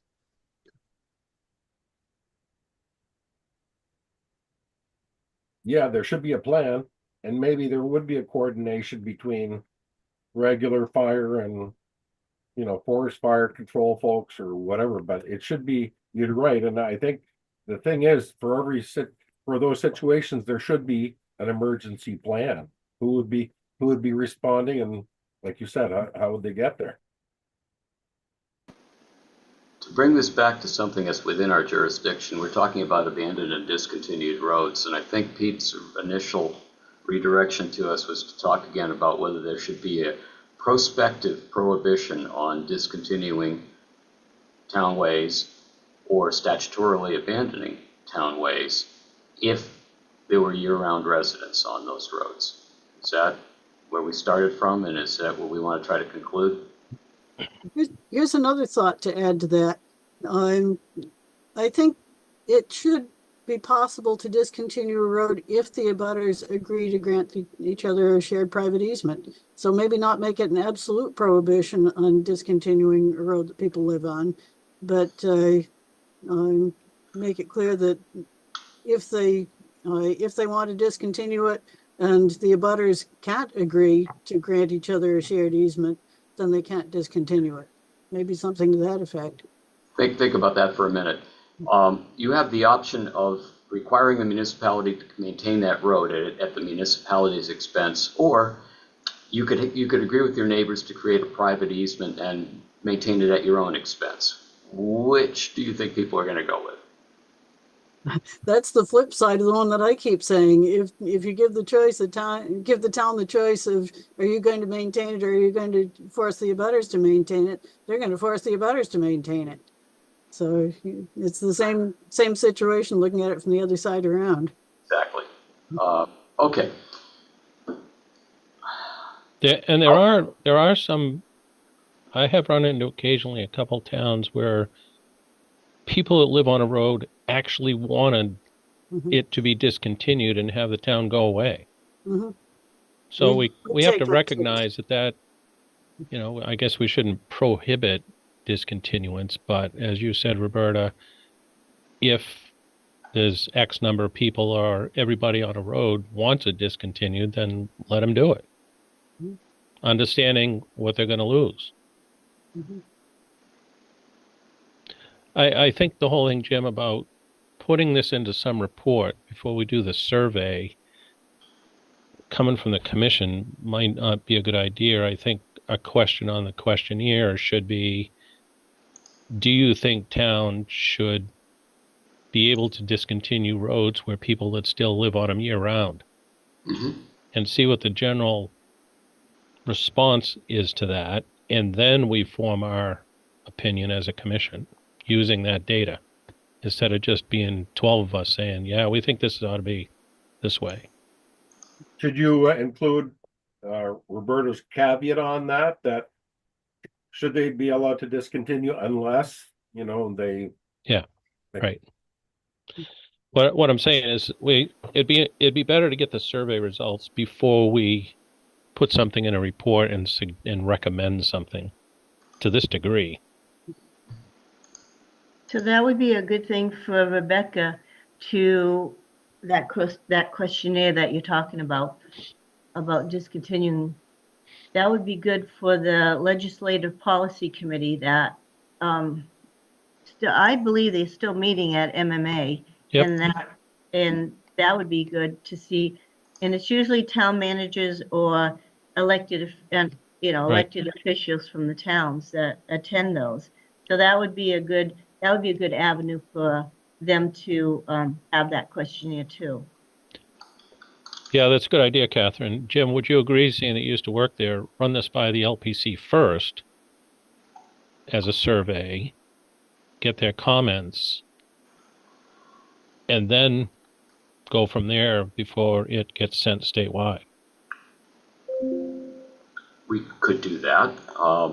Because normally the LPC is just opining on proposed LDs at the legislature, but in this case it would be, hey, we'd like your feedback and your opinion on this survey. I don't know if do they do that, or is that just kind of outside the scope? Yeah, they don't usually, but there's we're asking that MMA submit this to its members, so probably not a bad idea to run it by their policy board before they give permission for us to put this up and send it to their members. Okay. We haven't got a whole lot of time this year, though. I know. Another thought that raises is that I know Ryan said at one point he had a list of I don't know whether it was counties or municipalities. There was somebody that he sent out a questionnaire to and got a pretty good response on it. And I can't remember now exactly who it was he said he'd asked, but he did get some input. What was it about, Roberta? I can't remember now. I just know he put out a feeler about something or other we've been discussing and got some answers back on it. Oh. Okay. All right, so we've got this discontinuance or statutory abandonment. Either there's no public easement, or the parties would discuss. There'd be no discontinuance or statutory abandonment if people live on it, unless there's an agreement to retain a private easement and a structure for maintaining it. Okay, I can draft that just as something to look at. That would be an amendment to 3026A and 3028A, and you can think about it. You can do that in advance of the next meeting.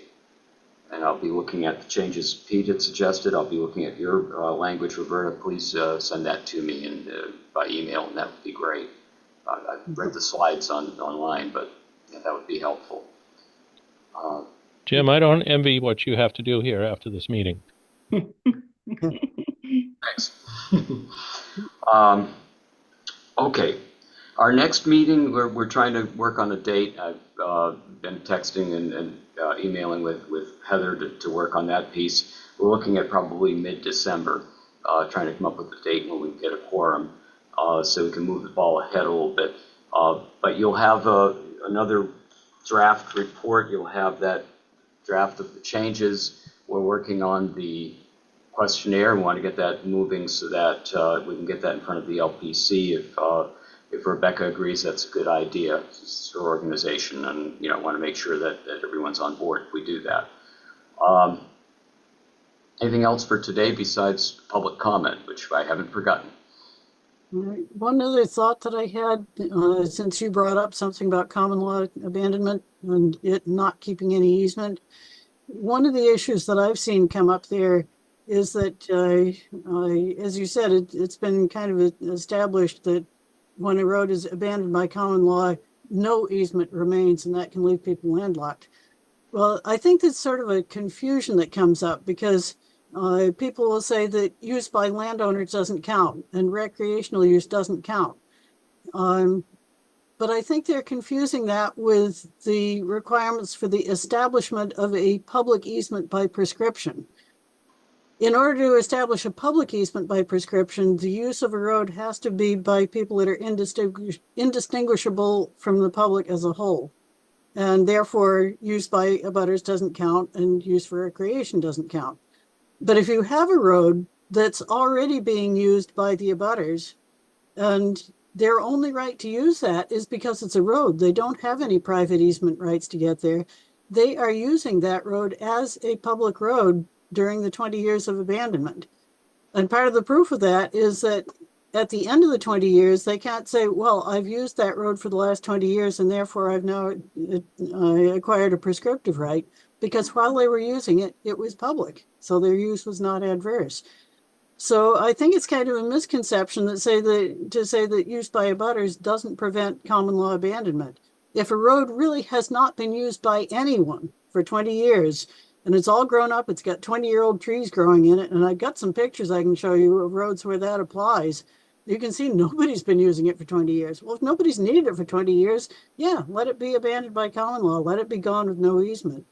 But I don't think you can say that use by abutters doesn't count towards preventing common law abandonment.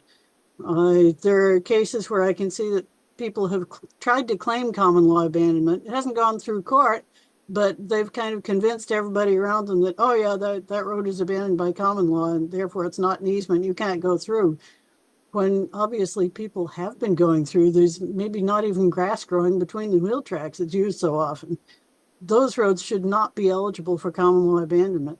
The other thing that enters into that is that when you establish a right by prescription, even if the use has only been by one person, that won't establish a public easement by prescription, but it will establish a private easement by prescription. So therefore, if people on a road that's being proposed as common law abandoned, somebody who has been using it all those years should still have a private right to that road. And as I said, they can't establish it by prescription because it was a public road while they were using it. But I think that should preserve an easement. If somebody needs the road, it should still be a road. Well, people can always argue that they had private prescriptive rights. Prescription is how you acquire an easement by a process like eminent domain, open and notorious use for its requisite number of years, at least 20 consecutive years, and open, notorious, all that usage. But the point is that they can't claim as prescriptive right if they used it during the 20 years of abandonment. because the abandonment doesn't occur until the end of the 20 years. So they'd have to use it for 40 years in order to establish their right to use it. Or they tack it onto prior owners. It's inviting lawsuits, and that's not helpful either.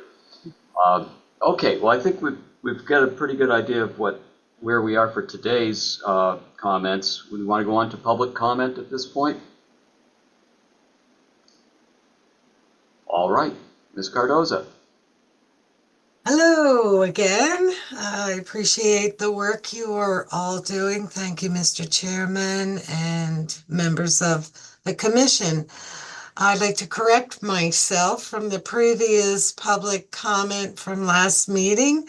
I misunderstood, and thereby I definitely am in favor of the work you're doing regarding the minimum maintenance issues that the town would be proposed to do. And I'm grateful to hear that. The other comment I needed to remind you that at the state and local government, the chairman of the committee had stated, why aren't we changing all our roads to public easement? So thereby the town doesn't do a darn thing and makes all the owners responsible for all these roads. They clearly pointing out this burden is unmanageable for any individual, and that there is a community need to work together. So I'm thoughtful of the issues of these definitions going on, that when someone says the road is discontinued, don't you get it? That means it's a no man land thing. But public easement being tagged onto it just is clearly doesn't sound discontinued if it has public easement. So these definitions clearly need to be specifically understood by the common people of the world when you describe something, that you don't have these additions of public easement. The private road law on 3121 distinguishes section B only of 3101. It does not say A. A in 3101 talks about public easement, whereas this private road law 3121 is supposed to be separated. There really is a big difference of a private road and a public easement. I'm definitely in favor of your work to change private way to public easement, because a private way language, you get the word private and people are stuck. Oh, it's private. Well, no, it's not. It's public easement. So these definitions are essential that you're working on. My concern is the definition of easement. There's some responsibilities that when something is taken, sold, bought, changed into an easement, there's another party involved, responsible. Public easement is defining thereby in common brain language that there must be the town or the state or whatever involved with the responsibilities of the care. So I think you might want to look up the Maine Revenue Services just value under PL 36701A that defines easements into the financial measurement of property values. And when easements are involved, those values change. Where does that money go? What is going on with that money? So I still wonder, when you talk about DOT and 911, there's some money involved in an exchange between state and local work in addition to taxpayers. Very concerned about DOT really needs to take some responsibility and funding. Peter, if you want to graduate with retirement, that you wouldn't have to be involved, I understand. You've earned your purple heart for all the work you've been doing. But there is a issue of public easement involving the public. There's some public money issues that is missing here, that the DOT, if it's about a road, seems to be responsible. I think you might want to know that a town is responsible to notify 911 that a property has been identified, and whether it's a private road, public, something, so that 911 is informed. But that town knew when they reported to 911 what that arrangement is with that property, what kind of road. So I think it's interesting for you to consider. Town has some of that information. I don't know if it's such a burden that the expense of doing the work of an inventory would be such a concern, since they are responsible to report to 911 what that road is. I have spoken with 911.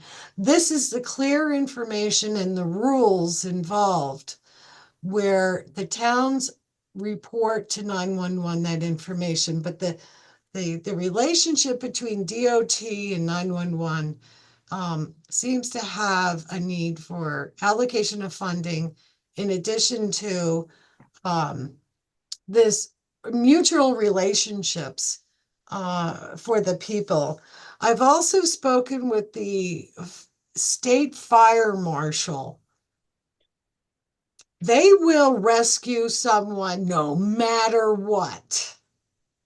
There's no obstacles. They will not be stopped from denying a need to put out a fire or to rescue someone.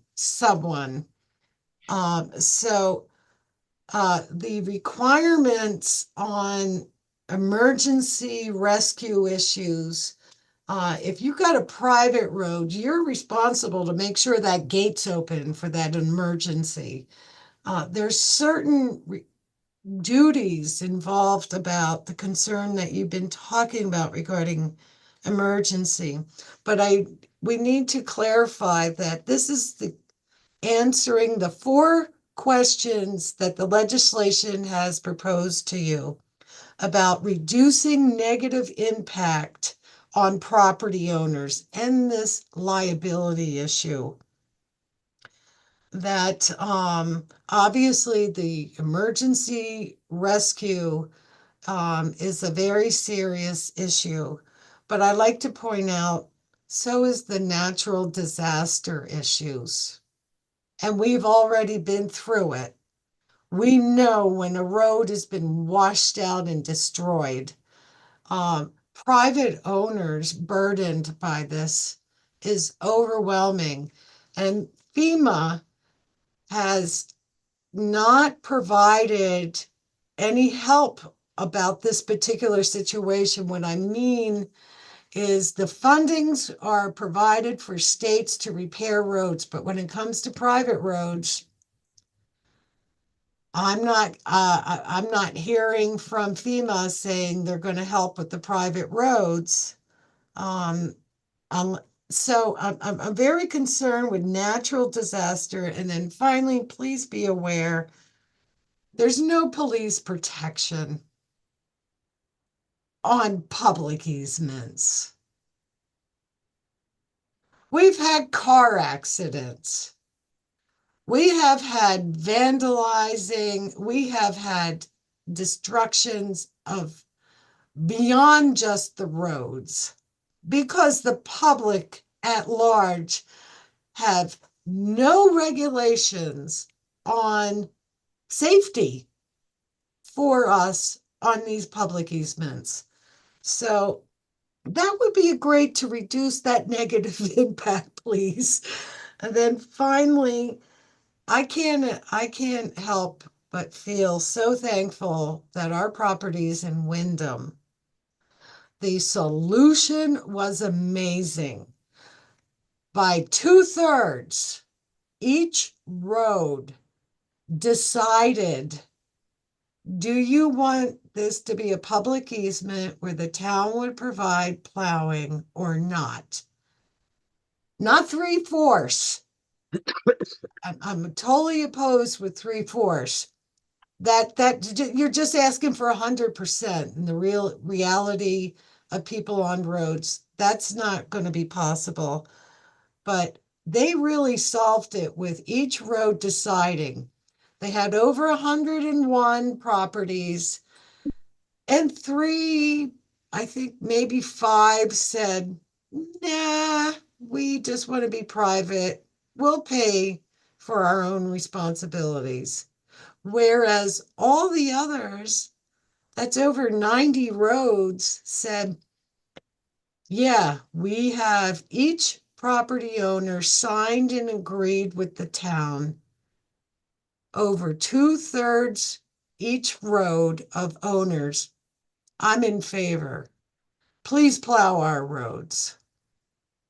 I'm very thankful that that would be a great solution. That owners submit to the town, are they in favor?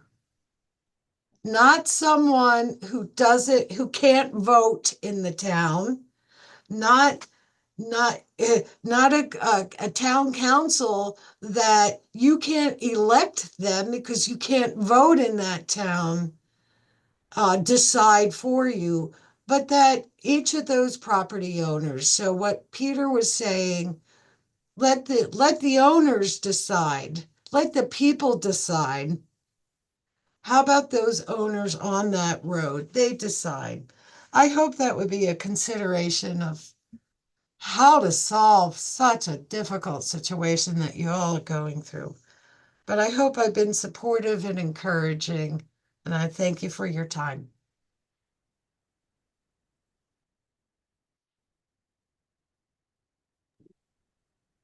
Jim, you're muted. Sorry. And again, we thank you for your comments. Anything else before we close up shop for this meeting? Okay. I think I have my marching orders, but I certainly welcome all contributions and comments. So thank you very much. Have a great weekend. And do we have a motion to adjourn? I'm not going to require a roll call vote for this one. So And moved. happy Thanksgiving to you all too. Mm. Yeah. Happy Thanksgiving. Thank you. Happy Thanksgiving to you all. All right.